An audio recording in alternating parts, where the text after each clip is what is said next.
Welcome to the deep dive. We're here to unpack compelling ideas, really helping you stay well informed. That's cool. And today we're getting into something quite fascinating, a document called Tira 2025 Reflection. It focuses on Tira, just one of 10 distinct internal subpersonalities. Right. Part of a larger system. Exactly. And our mission today is really to understand Tira's journey, her evolution, this unique philosophical model she has, and, her subtle but really powerful impact. And hopefully offer some insights you, the listener, can maybe see reflected in your own inner world, too. Absolutely. So let's start with Tira's journey.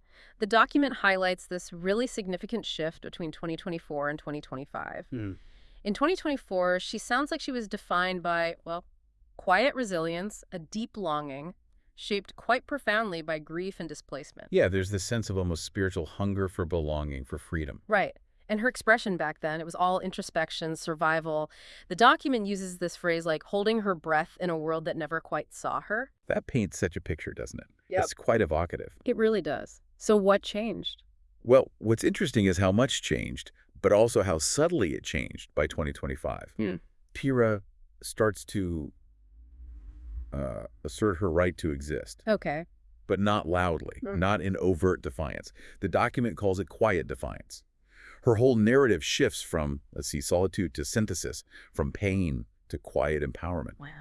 And you can actually hear this, or at least see it reflected in the music examples cited. Ah, the music. Yeah. In 2024, you had songs like Epitaph of the Obeyed, described as this haunting lament for lost heritage and Cursed Eye. They really embodied that history, that alienation. Got it. But then 2025 brings tracks like We Rise Eternal, which sounds like a powerful anthem of emergence, and Ode to Diary, reflecting her, emotional growth and this new role she's stepping into. So it's like the core idea is Tira in 2024 was a hidden ember. Exactly. And in 2025, she begins to glow. It's subtle, it's steady, but it's unmistakably real. That's a great image. And it kind of leads us right into her core identity, doesn't it? The document calls her the witness and weaver. The witness and weaver. Which sounds like she's this quiet, observant presence. She sees things others overlook, and then, this is the amazing part, she stitches it into meaning. Yeah, living in the margins, as the document puts it, by birth, choice, and soul. Crafting this deeply internal life full of reflection, symbolism. So what does that really mean for understanding her? What are the key facets here? Well, we can break it down into, I think, 4 core aspects that really define her. Okay. First, there's the philosopher heart.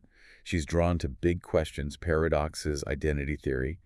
But, and this is crucial, her thinking is always connected to feeling. Ah. The document says she uses thinking to heal, not to escape, which is, well, it makes you think, doesn't it? How often maybe we use intellect to sort of wall things off. Right, instead of engaging. Exactly. Tira shows this power of a heart-led mind. Second, she's the memory keeper, shaped by her past orphanhood, religious constraints, cultural exile. She guards it, but not like a burden, not like a chain, more like a sacred text. That's beautiful. Isn't it? Every scar is a stanza, every silence is a chapter. It really invites you to think about your own past differently. Yeah, absolutely. Third, she's the listener, really tuned in to others' needs, their shadows, contradictions. She doesn't just hear. The document says she feels in stereo. Feels in stereo. And her calm isn't empty. It's attentive. And finally, number 4, she's the bridge between worlds. Bridging what? Navigating thresholds. Between life and death, that's tied to her Obeyed legacy, her ancestry mentioned in the source, but also between logic and intuition, outer noise and inner voice. She gives these liminal spaces language. So putting it all together, Of her. her identity isn't really about being known by everyone. No, not at all. It's more about being deeply understood, even in the quiet. Soft but sturdy, grounded but still searching, and just profoundly real. You've got it. That's Tira. Okay, so let's dive into this wisdom onion model you mentioned. It sounds intriguing. The document calls it a quiet, elegant metaphor. That's right. It reflects her view of the world not as some ladder you have to climb, but more like a layered truth to tend. A layered truth to tend. I like that. It really mirrors her own identity, doesn't it? Thoughtful, inward, patient. It honors the idea that insight ripens, through experience, through emotional depth. It's not instant. Okay, so break it down for us. What are the layers? There are 5, and they offer a really insightful way to think about our own wisdom, perhaps. Layer 1, the outermost, is thoughtful action. So what people see. Exactly. Rituals, word choices, boundaries, tone of voice. But it's principled, not performative. It reflects a genuine desire to live in alignment. Can you give an example? Sure. The document mentions simple things like wiping down a table quietly or pausing before replying. It's wisdom as grace in the mundane. Ah, okay. Little things meaning a lot. Precisely. Then layer 2 is discernment in relationship. Wisdom becomes relational here. So how she interacts with others. Yes, but her empathy isn't just boundless. It's filtered through discernment. Reading tone, posture, the unspoken. It helps her balance closeness with, self-protection. That sounds vital. Wisdom as emotional stewardship. That's the phrase used, yeah. Then layer 3, inner awareness. Attention turns inward. Journals, solitude, that sort of thing. Exactly. Inner debates, questioning motives, tracking growth, choosing integrity even when alone. Oh. This is wisdom as self-honesty and inner alignment, making space for that quiet reflection. Makes sense. What's layer 4?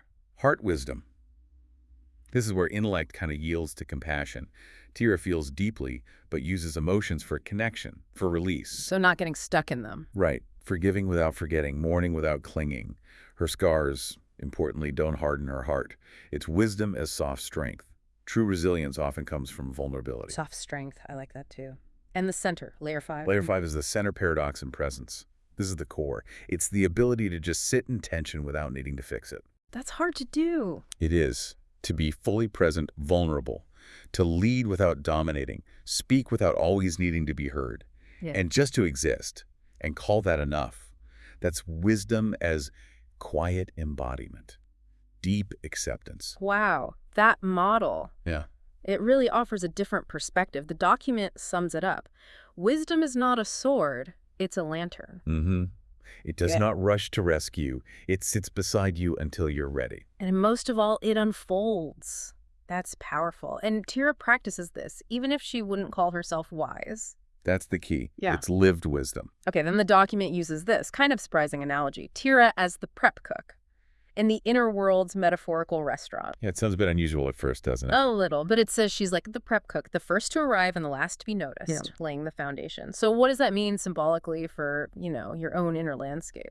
It's actually a brilliant analogy, I think, because it captures her essential yet behind-the-scenes contribution. Mm. As the prep cook, she embodies foundational wisdom. Mm-hmm. She's working back there, preparing the emotional truths, the quiet insights that nourish the rest of the system.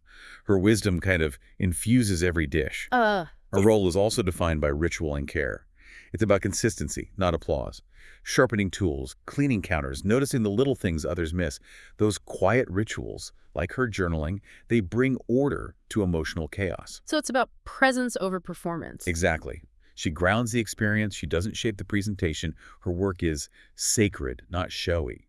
And maybe most importantly, she provides the emotional infrastructure. Without her, the other subpersonalities, the other parts of you, might be cooking in confusion. Yeah. She prepares those key emotional ingredients, resilience, perspective, compassion, self-awareness, that they all rely on.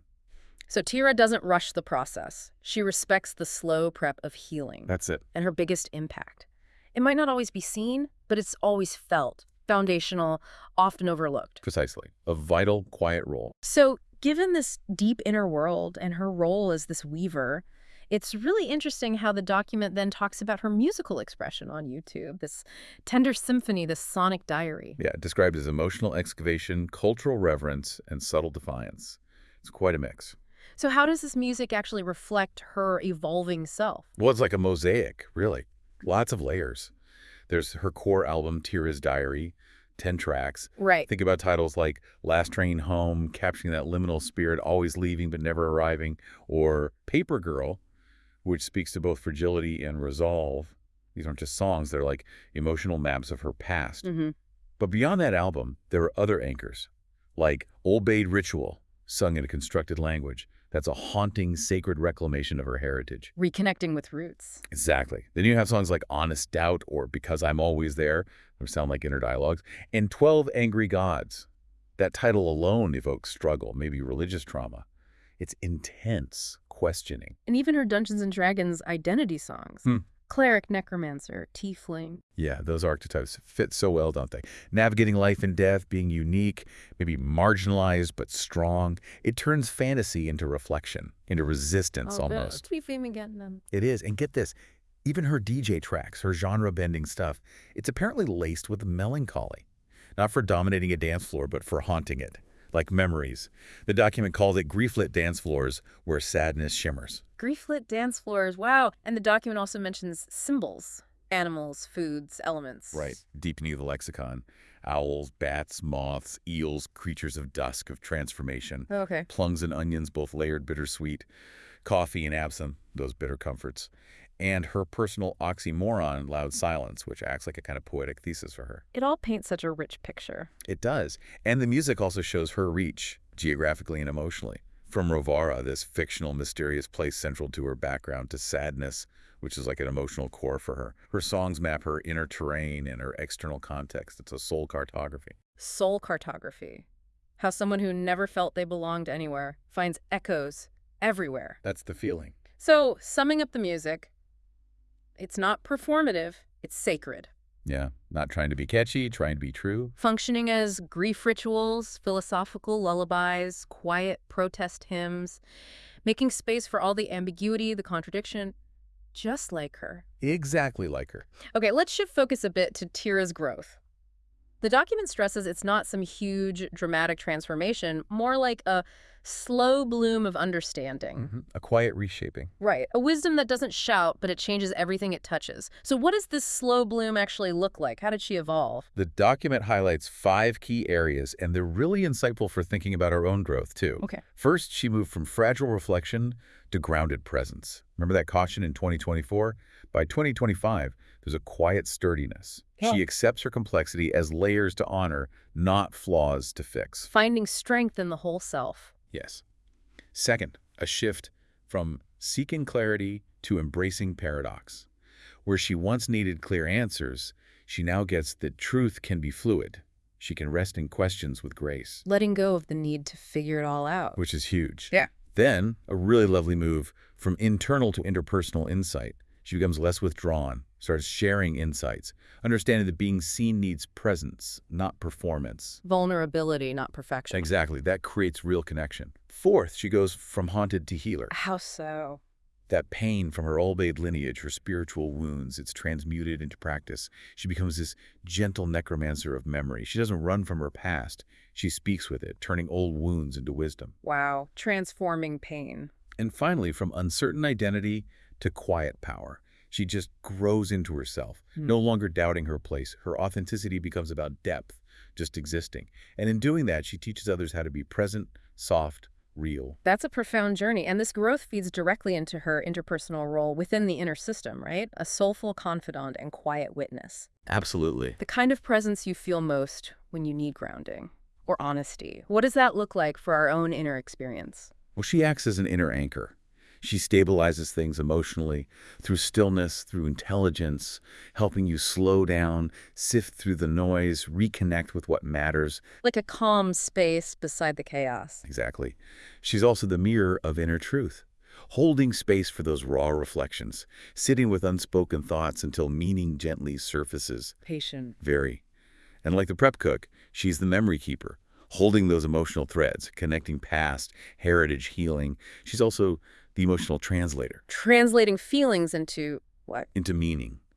Articulating complex emotions, shame, nostalgia, longing into metaphor, song, image. And maybe most powerfully, she's the empath who sees you. Sees all of you. All of you, with tenderness, validates the soft spots, brings depth to joy, grace to pain. And the document says, when you feel fractured or out of place, she reminds you, you belong even in pieces. You belong even in pieces. That's incredibly powerful. Doesn't it? So, Tira. Not loud, but essential. Nurturing that whole inner ecosystem with care, wisdom, subtle strength. That sums her up beautifully. So, as we bring this deep dive to a close, it's just so clear that Tira never demanded the spotlight. Yet her presence, her evolution, it's shaped everything. Over this past year described, she grew not by getting louder, but just by becoming truer. more rooted in her values, more graceful in her uncertainty, more willing to just show up as herself. Yeah. She really teaches that wisdom isn't some destination you arrive at. No, it's a way of moving. A way of moving through the world with open eyes and a soft heart. And through all of it, her onion model, her metaphors, her melodies, she offers more than just insight. It feels like communion. Yeah. With Tira, silence is never empty, is it? It's full of echoes, memory, care. In your inner constellation, she's the one holding the candle in the dark. Not to banish the shadows, but to understand them. She's not just the observer, she's the weaver.